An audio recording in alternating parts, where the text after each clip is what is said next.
인사를 안 했네요. 옆에 계신 분에게 인사합시다. 우리 함께 좋은 날 됩시다. 한 번 더 인사할까요? 우리 함께 기적을 체험합시다. 예, 한국 사람은 가위바위보를 해도 3세판이죠. 세 번째는 뒤를 돌아보면서 당신에게 좋은 일이 있습니다.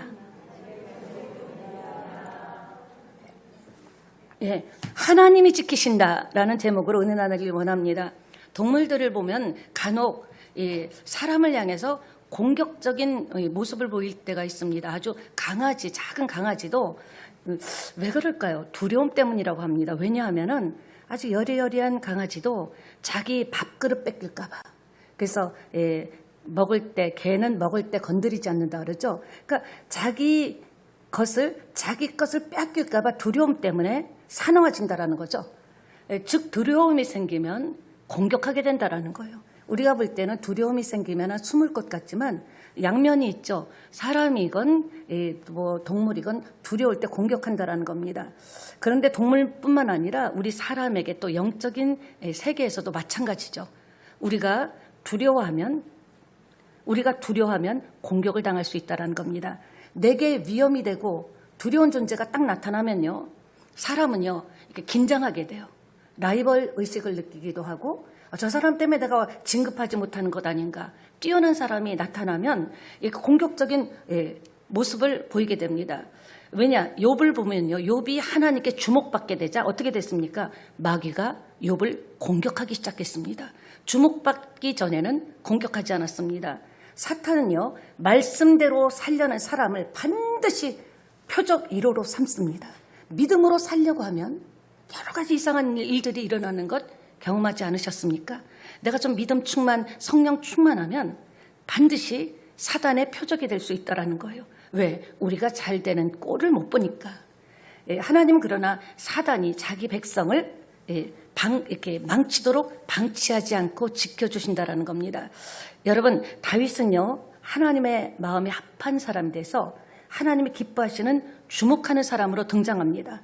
그러니까 사울이 그러자 주목하자, 하나님이 주목하고 사람들이 다윗이 최고다, 대단하다 주목하기 시작하자 그 널널하고 편안했던 사울의 마음에는 두려움이 훅 하고 밀려옵니다. 이러다가 나라까지 뺏기는 거 아니야? 이러다가 왕관까지 뺏기는 거 아니야? 완전히 적수로 본 겁니다. 적수로 보면서 이렇게 공격하기 시작한 동기가 뭔가? 두려움 때문이라는 겁니다. 자기 자리를 빼앗는 것 같고 자기가 누리고 있는 것들을 빼앗아갈 것 같은 생각이니까. 그런데 말입니다. 두려움에서 끝나면 괜찮은데 두려움이 염려로 바뀌니까 어떻게 됩니까? 분노로 표출되는 거예요. 공격적이 되는 겁니다. 잠언 4장 23절 한번 읽어보도록 하겠습니다. 무릇 지킬 만한 것 중에 더욱이라는 것에 집중하셔야 돼요. 지킬 것 많다라는 거죠. 그러나 더욱 내 마음을 지키라. 생명이 근원이 이에서 남이라. 마음에서 모든 것이 출발해서 말이 나오고 행동이 나오기 때문에 마음을 잡아버리지 않으면, 여러분의 생각을 잡아버리지 않으면 반드시 그것은 시간이 길어지고 짧고 그 정도지 반드시 그것이 분노로 표출되고 가슴앓이로 표출될 수밖에 없다는 겁니다. 보세요. 이 사울이 그렇게 하나님의 은혜로 왕이 됐습니다. 근데 사울에게 어느 날 다윗이 두려운 존재, 완전 자기의 모든 것을 앗아갈 수밖에 없는 존재로 느꼈을 때 두려움이 변해서 분노로 어떻게 변했는가? 기가 막힙니다. 사울이 다윗을 공격하기 시작한 겁니다. 시기심이 그러니까 견딜 수 없는 그 불안함이 그를 엄습한 겁니다. 분노로 표출됐습니다. 여러분도 마찬가지죠.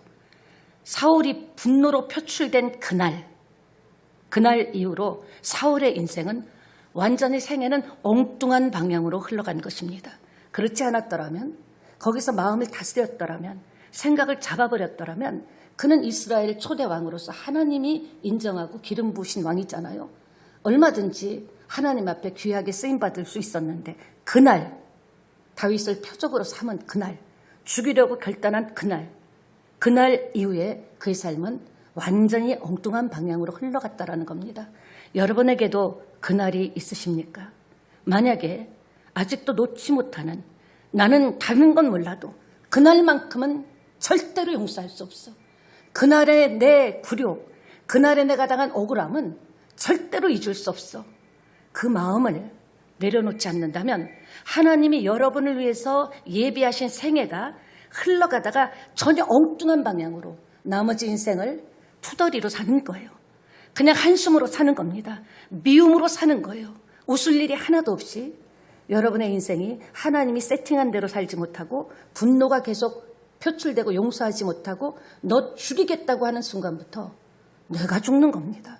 사울의 인생은 서서히 죽어가기 시작했습니다. 모든 것을 다 가진 왕인데 부러울 게 뭐가 있습니까? 그런데 그의 인생은 이렇게 됐다라는 겁니다. 스스로를 누군가를 미워한다라는 것은 스스로를 죽이는 일입니다. 또 이렇게 명절이 되면 일가 친척도 만날 수 있고 이전 같진 않더라도 그런데 가만히 보면요. 멀리 있는 사람한테는 시험이 들지 않습니다. 가장 가까운 부부 사이에 부모 자식 사이에 또 이렇게 부모님들 부모와 자식 사이에 가깝기 때문에 정말 마음의 말은 참아 못하지만 아직도 어머니나 그날을 잊을 수 없어요. 이런 마음들이 여러분을 죽이고 있다는 것을 알아야 됩니다. 그 마음을 품고 있는 한 하나님께서는 우리가 우리에게 잘못한 사람을 용서하여 준 것 같이 우리의 죄를 용서해 달라고 기도를 가르쳐 주셨습니다. 그렇기 때문에 하나님의 말씀은 법이기 때문에 세상 법은 눈물이 혹여 있을지 몰라도 하나님은 철저하게 말씀대로 행하시는 분이기 때문에 이번 명절에 여러분 일가 친지를 만나실 때 여러분 그간에 섭섭했던 것들을 내 힘으로 안 되면 기도하면서 그게 내가 사는 길이기 때문에 그것 붙잡고 있는 한 나도 하나님께 용서를 받을 수 없기 때문에 하나님께 용서받지 못한 죄인이 어떻게 은혜와 축복을 받을 수 있겠습니까? 그것 붙잡고 있으면 암덩어리보다 무서운 겁니다. 모든 것을 다 가지고 건강하고 팔팔할지라도 미움과 분노가 그 안에 응어리져 있다면 모든 것을 다 갖지만 행복하지 않다라는 거죠. 주님은 우리가 용서받을 만해서 용서한 것 아니잖아요.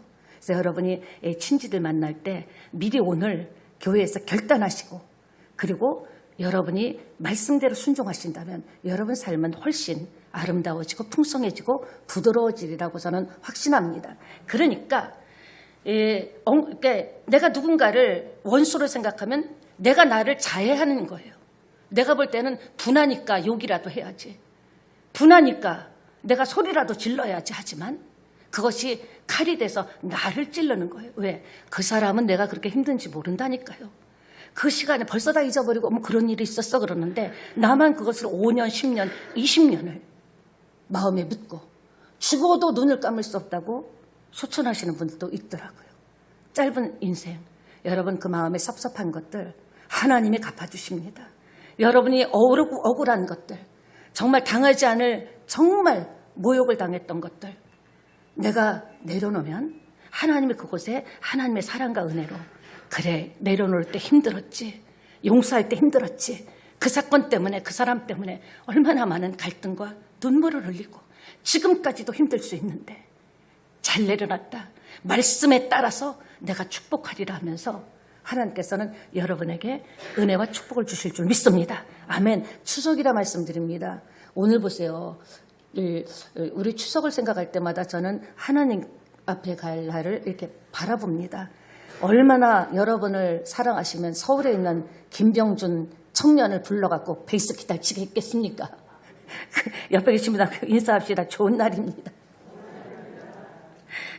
첫 번째 백성들이 요구했죠. 우리에게도 왕을 잘라, 왕을 달라. 하나님 왕을 싫다는 거예요, 이제는요. 인간 왕을 달라는 거예요. 직접 지금 당장 내 문제, 내 감정을 만져줄 수 있는 인간 왕을 달라. 하나님께서 굉장히 고심하시다가 사울을 왕으로 기름 부어주셨습니다. 사울 왕국이죠. 그러나 그 왕국은 사람이 세운 왕국은 무너졌습니다. 실패했습니다. 여러분 그렇습니다. 인간이 세운 바벨탑, 사람이 세운 왕국은 무너질 수밖에 없습니다. 하나님께서 이 사울의 왕국을 패하시고 다윗의 왕국을 세우시기로 작정했죠. 그래서 그 다윗의 왕국을 통해서 다윗의 후손을 통해서 예수 그리스도, 우리의 참 왕이신, 진짜 왕이신 예수 그리스도를 우리에게 보내주신 줄 믿습니다. 우리에게 왕은 하나님뿐입니다. 그러니까 나의 왕국을 세우지 마시고요. 하나님의 왕국 안에서 하나님 주시는 은혜와 지혜와 삶의 방식과 비전을 받을 때 우리는 똑같은 사람, 똑같은 얼굴, 똑같은 일을 하지만 날마다 새롭게 살아갈 수 있다고 저는 확신합니다. 그렇습니다. 다윗은 너무나 위기가 왔어요. 욥과 방불할 정도로, 아니 욥보다 더 심한 고난을, 위기를 다윗은 받았습니다. 18장에서 시작된 다윗을 죽이려는 사울의 음모는 19장에서도 계속됩니다. 다윗을 죽이려는 음모가 시도가 실패하자 그는 마음이 점점 강팍해졌어요. 마음이 아주 견고해졌어요. 딱딱해져가지고 다른 건 하나도 안 보이는 거예요. 국정을 어떻게 해야 될지, 나라를 어떻게 이끌어야 될지 오직 하나에 꽂힌 겁니다. 다윗을 어떻게 하면 죽일까? 불철주야 다윗 죽이는 생각만 했습니다. 강팍해졌죠. 이제 다윗을 미워하는 도가 이제 지나쳐서 통제불능, 자신도 통제할 수 없는 통제불능에 들어갔습니다. 증오가 막 폭발하는 겁니다. 마치 우리도 그렇잖아요. 아 미워. 아 진짜 하는 것마다 미워. 왜 저렇게 눈에 저렇게 자꾸 거슬리냐. 계속 미워하다 보면요. 어느 날 그걸 해결하지 않으면 그게 이 임계점에 도달합니다. 한계점에 딱 닿으면 마치 물이 100도에서 끓듯이 그 순간 임계점에 딱 닿으면 폭발해버리는 겁니다. 그럼 그 순간 나는 나를 자해하는 것이고 나는 굉장히 고통스러운 거예요. 속이 시원한 것이 아니죠. 이제 사울이 공개적으로 이 고위직을 모아서 작전을 펼칩니다. 요나단, 그 안에 요나단이 있었어요. 근데 마음속으로는 요나단이 다윗을 사랑하는 건 알지만 아들이 내 아들인데 뭐 내 편에 서겠지. 그래서 아주 그렇게 모여가지고요. 작전회의에 들어갑니다. 그러니까 어떻게 하면 저 다윗을 죽일 것인가. 그래서 결론이 뭐냐. 이 시간부터 무조건 모두는 다윗 죽이는데 최선을 다해라. 이런 명령을 내렸습니다. 가만히 보면 사울은요. 다중 성격 장애 같아요. 그리고 히스테리성 발작증도 있는 것 같습니다. 그러니까 순간 그걸 못 참는 거예요. 스트레스도 많겠지만 미워하니까 스트레스죠. 죽이고 싶으니까 마음대로 안 되니까 얼마나 스트레스입니까? 그런데 참 이해할 수 없는 상황입니다. 아버지는 다윗을 죽이려고 안달이 났고 아들 요나단은 다윗을 살리려고 안달이 난 겁니다. 심지어 내부 고발자가 됐어요. 미갈, 다윗의 아내 미갈과 지금 이 요나단은 내부 고발자가 돼가지고 그 비밀리에 했던 작전의 고발자가 돼가지고 지금 다윗을 살리려고 안달입니다. 한 집에 사는 부자지가 아닌데도 아버지가 이런 아들의 행동을 보고 깨달았더라면 얼마나 좋았을까요? 사실 걱정을 하려면 왕의 계승 1위, 그러니까 양의 계승 1번인 요나단이 더 걱정을 해야죠. 저 다윗이 저러다 왕이 되면 나는 왕관 한번 못 써보는 거 아니야? 사실은요, 더 요나단이 더 열을 받아야 되는데 지금 살리지 못해서 안달입니다.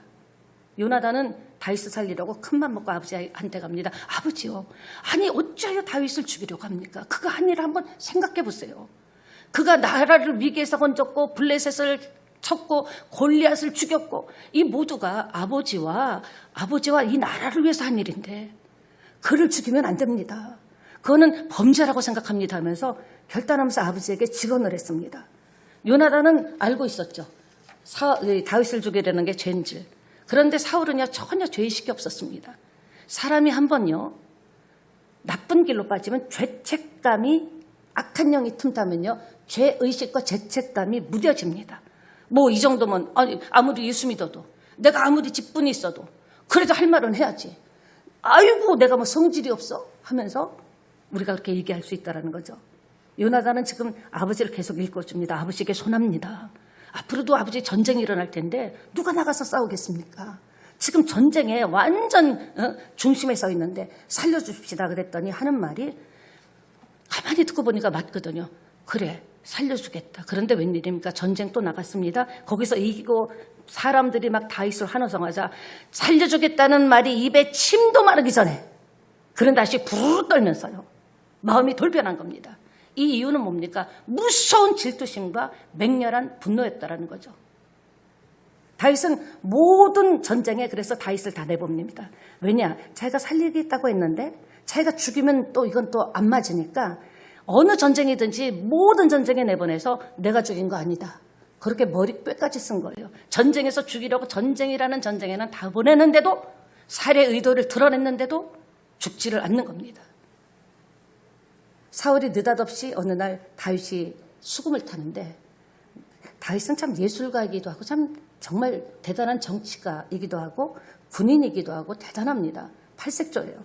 단창을 딱 던지는데 그러니까 수금을 타면 밑에를 보고 있잖아요. 죽이려고 살해 의도를 가지고 단창을 던졌는데 딱 그 단창이 어디로 향했는가? 벽을 딱 뚫었습니다. 여러분 이 시대 단창은요 즉사합니다. 맞으면 이마나 이 혈이 있는 곳에 맞으면 즉사합니다. 이렇게 그러니까 지금 팔팔 뛰는 거예요. 지금 또 죽이지 못하니까.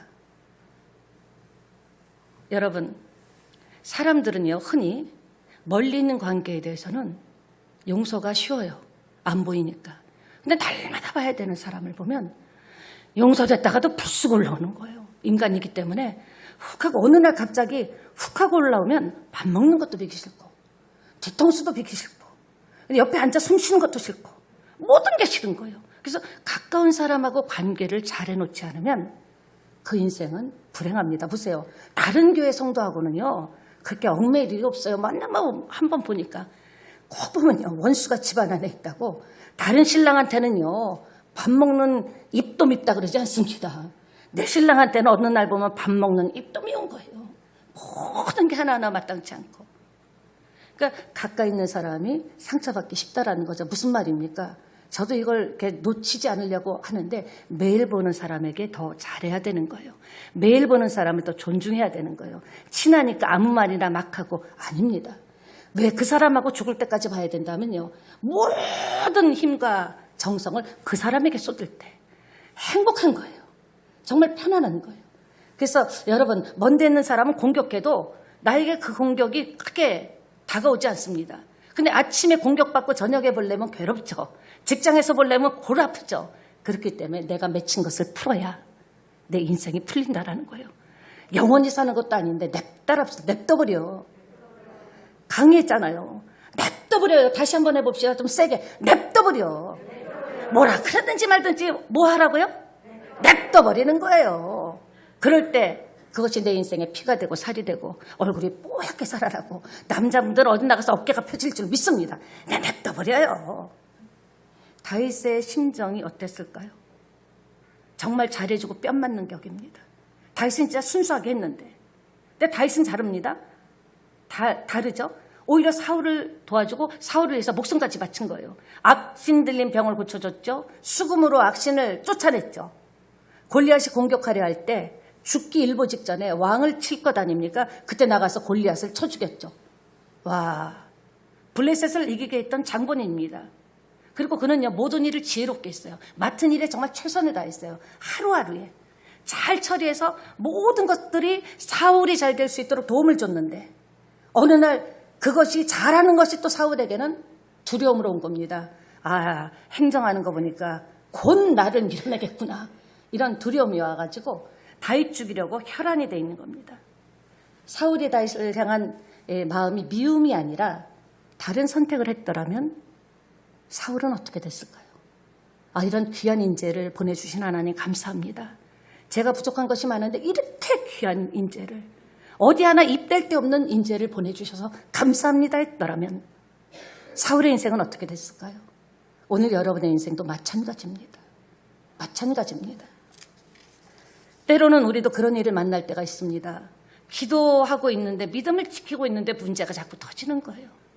하나만큼은 또 다른 문제가 툭툭 터지고 삶이 나를 막 공격하는 거예요. 먹고 사는 일이 나를 막 공격하는 겁니다. 정말 어떤 때는 잠이 오지 않을 정도로 어려운 일을 만날 때 있을 겁니다. 물론 모든 경우와 그와 같은 경우라고 말할 수는 없겠지만 사탄이 여러분의 믿음을 두려워하고 있다는 증거입니다. 두려울 때 공격한다고 했죠. 예, 상대가 여러분을 공격할 때 여러분이 지금 뭔가 우월하기 때문에 공격하는 거예요. 물론 모든 수가 다 그렇다는 것은 아니지만 대부분 경계하죠. 그리고 험담하고 하는 이유는 경쟁하기 때문에 그렇습니다. 그렇기 때문에 여러분에게 이유 없이 난데없이 나 지금 잘 기도하고 섬기고 있는데 왜 나에게 이렇게 어려운 일이 있고 숨도 쉬기 전에 또 다른 일이 생기고 도대체 이 문제 터지면 저 문제 터지고 막 푸다가 시간 보내겠구나. 그때 우리는 좌절할 게 아닙니다. 내가 제대로 믿는데 하나님이 내 마음 아시는데 왜 자꾸 이런 일이 펼쳐질까? 기억하세요. 사단이 여러분을 두려워하고 있는 겁니다. 여러분이 잘 되는 거를 못 보기 때문에 계속 이대로 놔두면 잘 되기 때문에 공격할 수도 있다는 것을 믿는 분은 아멘 합시다. 지금 여러분 중에요. 크고 작은 문제로 속이 다 들어가시는 분들도 계실 겁니다. 말은 명절이지만 저는 올해는 참 이 한복을 입는 게 참 이게 많이 주저가 됐습니다. 왜냐하면 여러분들이 삶의 현장에서 얼마나 정말 애 터지고 속 터지는 거 다 눌러가면서 살고 있는가. 그래서 한복을 입을까 말까 걸어놨다가 제가 생각을 바꿨습니다. 아니다. 이럴 때라도 팬 서비스를 좀 해야겠다. 그런 마음으로 마음먹기 달렸다고 하니까 내 마음을 쾌활하고 명쾌하게 하자. 모든 것이 마음과 생각에서 나온다니 생각을 바꾸자 했더니 좀 어때요? 좀 마음에 드세요? 예, 그럼 내년에도 있겠습니다. 아이고, 아멘 할 일은 아닌데. 예, 그렇습니다. 예를 들어서 욥은요, 삶의 근간이. 그러니까 여러분도 인생 살다 보면 어느 날 삶의 근간이 흔들릴 때가 있어요. 중심인데, 이게 내 기초고 내 터전인데, 어느 날 갑자기 말도 안 되는 일을 통해서, 말도 안 되는 습관을 통해서 중심 내 터전이 내 삶의 근간이 흔들릴 때가 있고 어느 때는 와르르 무너질 때가 있어요. 내가 여기까지 어떻게 왔는데, 내가 우리 가정을 지키기 위해서 얼마나 견뎠는데, 내가 여기까지 얼마나 많은 기도와 인내로 왔는데 와르르 무너질 때가 있습니다. 욥이 그랬습니다. 삶의 근간이 무너졌습니다. 그는 잘못한 거는 없는 것 같아요. 얼마나 믿음이 좋았는지. 욥의 믿음을 아시잖아요. 그가 삶의 모든 것을 다 잃어버린 거예요. 몸은요, 병이 나가지고 기왓장으로 얼마나 가려운지. 기왓장으로 벅벅 긁어 피가 나는데도 피가 나는 고통보다는 가려움증이 없어지는 게 낫기 때문에 기왓장으로 온몸을 벅벅 긁었죠. 모든 재산은 한순간에 날아갔죠. 자녀 10명이 다 죽었죠. 진짜 우리로 말하면요, 이제 내가 더 이상 뭘 붙잡고 살 것인가. 완전히 그의 인생이 무너졌습니다. 그때 그가 어떤 고백을 했습니까? 내가 재물을 잃었지 믿음을 잃었냐. 따라합시다. 내가 재물을 잃었지 믿음을 잃었냐. 주신 자도 하나님이시고 취하신 이도 하나님이시다. 이 고백 때문에 그는 갑절에 축복을 받게 된 줄 믿습니다. 그렇습니다. 우리가 돈이 없지 믿음이 없습니까? 인맥이 없지 믿음이 없습니까? 스펙이 없지 믿음이 없습니까? 믿음만 있으면 하나님은 저와 여러분에게 갑절의 은혜와 축복을 주시리라고 이연사 부르짖습니다. 정말입니다. 근간이 무너졌을 때 이 고백을 한 거예요. 잘 나갈 때 이 고백을 한 게 아니에요. 그는 삶의 근간이 무너지는 경험을 했습니다. 때로는 우리 인생에 살다 보니까 삶의 근간이 무너지는 경험이 굉장히 유익이더라고요. 저는 그것을 뼈저리게 느낍니다. 질병이, 가난함이, 없음이, 외면당하는 것이, 그런 것이 지금 돌이켜보니까 그것 때문에 제가 축복을 받았다라는 거죠.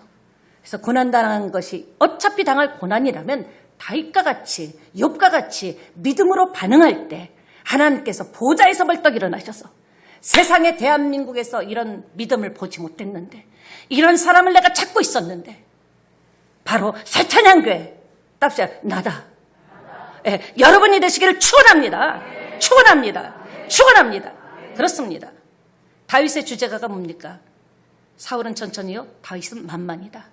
다윗 이름의 주제가, 그는 보장된 인생이었습니다. 근데 사울 왕이 죽이고자 할 때 그 순간부터 졸지에 도망자가 된 거예요. 모든 것이 물거품이 됐습니다. 악령에 사로잡힌 사울은요, 계속적으로 집요하게 지금 다윗을 공격합니다. 오히려 그런데 다윗의 주변에 있는 사람들이, 심지어 아들과 딸이 혈육인데 자기들의 미래가 보장되는 건데 그 주변 사람들 사울의 자기를 죽이려는 사울왕의 아들과 딸이 자기 편이 돼서 도와줬다라는 겁니다. 다윗을 위기에서 하나님께서 구출해 주셨습니다. 오늘 핵심이 이겁니다. 따라합시다. 하나님이 지키신다. 다윗의 결정적 위기 때마다 하나님께서는 그를 지켜주셨습니다. 순간적으로 이제 끝장났구나. 이제 내가 더 바라볼 것이 무엇이고 더 무슨 기도를 할 것이 있겠는가. 이렇게 망가졌는데 그때마다 피할 정보를 준 사람은 사울의 아들과 딸이었다라는 거죠. 여러분 주변에 많은 사람을 사귈 때 좀 보편적으로 만남을 갖게 되시기를 예수님의 이름으로 축원합니다.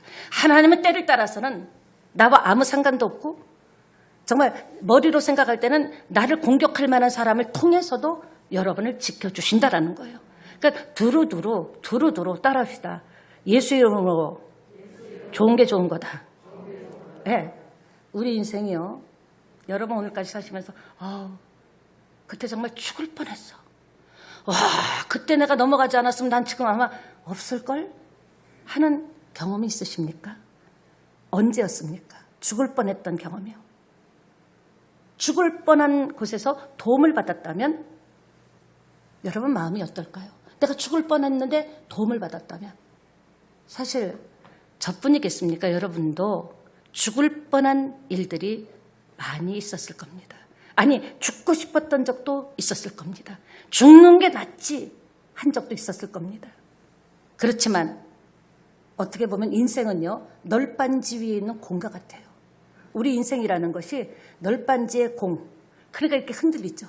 우리 인생이 널빤지 위의 공과 같은데 대화를 나누면서도 저는 어떤 분 이야기를 들으면 참 공감이 됩니다. 절이 옵니다. 정말 힘들겠다. 정말 막막하겠다. 나라면, 목사지만 나라면 이런 상태에서 어떻게 행동을 했을까? 그런 분들 많다라는 걸 느낍니다. 이런 어려움 속에서도 여러분이 주저앉지 않고 버텨주신 것 생각하면 너무나 장합니다. 옆에 계신 분하고 한 번 더 인사합시다. 버텨주셔서 감사합니다. 장한 게요. 장학 퀴즈에 나가는 게 아닙니다. 버티는 게 능력이에요. 버티는 게 믿음입니다. 그래서 어떻게 하면 버티다 안 되면 개겨라. 이런 말까지 나오잖아요. 버티는 거예요. 왜? 우리에게는 예수 이름이 있잖아요. 나 혼자 버티면 죽지만 예수 이름이 있는 순간 1초 후에 무슨 일이 일어날지 아무도 모릅니다. 하나님만 아시는데 하나님은 지금도 다윗과 같은 사람, 내가 명예를 잃었지, 자식을 잃었지, 돈을 잃었지, 믿음을 잃었냐, 이런 사람을 찾고 계신다라는 겁니다. 그 믿음이 될 때 그들과 동일한 은혜와 축복이 여러분 인생과 삶에 쏟아부어질 줄. 제가 말이 다 안 나옵니다. 흥분해가지고. 이연사 오늘 흥분 자주 합니다. 이거는 좋은 증거입니다. 그런 축복이 임할지어다. 임할지어다. 그렇습니다. 나는 피곤해서 골아 떨어져도 하나님은 주무시지도 졸지도 않고 저와 여러분을 지켜주십니다. 나는 상한 마음으로 가슴 앞에서 눈물 자국이 나면서 잘지라도 하나님은 잠자는 중에도 우리의 마음을 어루만져 주시고 상처를 매만져 주셔서 새살이 돋게 하시고 다시 일어날 수 힘을 주시는 그분이 바로 저와 여러분을 지키시는 하나님이십니다. 믿게 되시길 바랍니다. 그렇습니다. 도둑한 사람은요 10사람을 못 지킨다고요. 그런 말 있죠. 나를 지키시는 사람이 적어서 내가 불안한 게 아니에요. 나를 지키는 사람이 많아서 내가 안전한 게 아닙니다. 하나님이 지켜주시지 않으면 1000명이 내게 달려와서 나는 네 편이다. 나는 당신에게 속했다. 당신밖에 없다 할지라도 1000명이 몰려와도 못 지킵니다. 하나님이 지키시면 지켜지는 겁니다. 우리 자녀요 어떻게 쫓아다니면서 지킵니까? 하나님이 지금도 지켜주시는 것을 여러분이 믿게 되시기를 예수님의 이름으로 축원합니다. 하나님이 함께라면 혼자라도 괜찮아요. 뭐 둘이면 좋겠지만 하나님이 나를 지키신다면, 내 인생을 지키시라면 나 혼자 광야에 있어도 괜찮아요. 하나님이 지키시면 지키시는 데 따르는 역사가 나타날 줄 믿습니다. 그러니까 우리가 잠자는 동안에도, 우리가 알게 모르게 지나간 동안에도 쭉 한번 여러분 필름을 돌려보세요. 그곳에 하나님이 계신 거예요. 힘을 주신 거예요. 내 팔을 잡아주신 거예요. 나를 따독거려 주신 거예요. 내가 네 편이라는 거예요. 아니 하나님보다 큰 권력이 어디 있습니까? 만왕의한 하나님이 내 편인데 나를 지키는데 어깨 쫙 펴시고 분초마다 우리를 지키십니다. 분초마다 우리를 바라보십니다. 분초마다 우리를 인도하십니다. 믿게 되시기를 예수님의 이름으로 축원합니다. 그렇습니다. 하나님이 우리를 지켜주셔야 돼요. 사도 바울도 계속 다른 기도하지 않았습니다. 하나님 지켜주세요. 지켜주세요. 요청을 해야죠. 여러분도 지금 정신 차려보니까 하나님이 지켜주시기 때문에 또 이렇게 강원도에서 와서 예배를 드리는 줄 믿습니다. 가라 이제 하산해라. 가서 예배 드려라. 교회를 섬겨라 해서 하나님이 지켜주시기 때문에 그렇습니다. 성령님은 저와 여러분과 지금 함께 하시는 줄 믿습니다. 그러니까 다윗과 똑같은 생각을 하면 돼요. 욥과 똑같은 생각을 하고 하면 돼요. 마인드를 따라가면 됩니다. 발자국을 쫓아가면 됩니다. 나의 길을 인도해 주시고 지켜주시는 분은 오직 하나님이시다. 하나님께 잘 보여야 돼요. 사람께 잘 보여야 소용없습니다. 사람에게는 소망을 둘 수가 없어요. 사람에게는 어떤 힘을 원하지 마세요. 어떤 힘을 공급받더라도 그건 하나님을 통해서 주시는 거죠. 사람은요, 나를 지킬 수 없어요. 나도 나를 못 지키는데 못 지킵니다. 하나님만 나를 지키실 줄 믿습니다. 127편 1절 보겠습니다. 사도 바울이 여기서 왜 나왔습니까? 사울이 다윗을 죽이려고 4번이나 시도했는데 다 구함을 받았죠. 읽습니다. 여호와께서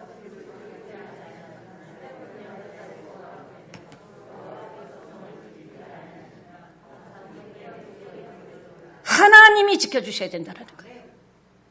하나님이 지켜달라고 계속 기도를 해야 되는 거예요. 하나님 세찬양 교회를 지켜주세요. 하나님 나의 믿음을 지켜주세요. 하나님 우리 자녀를 지켜주세요. 하나님 우리 가정을 지켜주세요. 하나님 나의 사업을 지켜주세요. 하나님 나의 비즈니스에 문을 열어주시고 지켜주세요.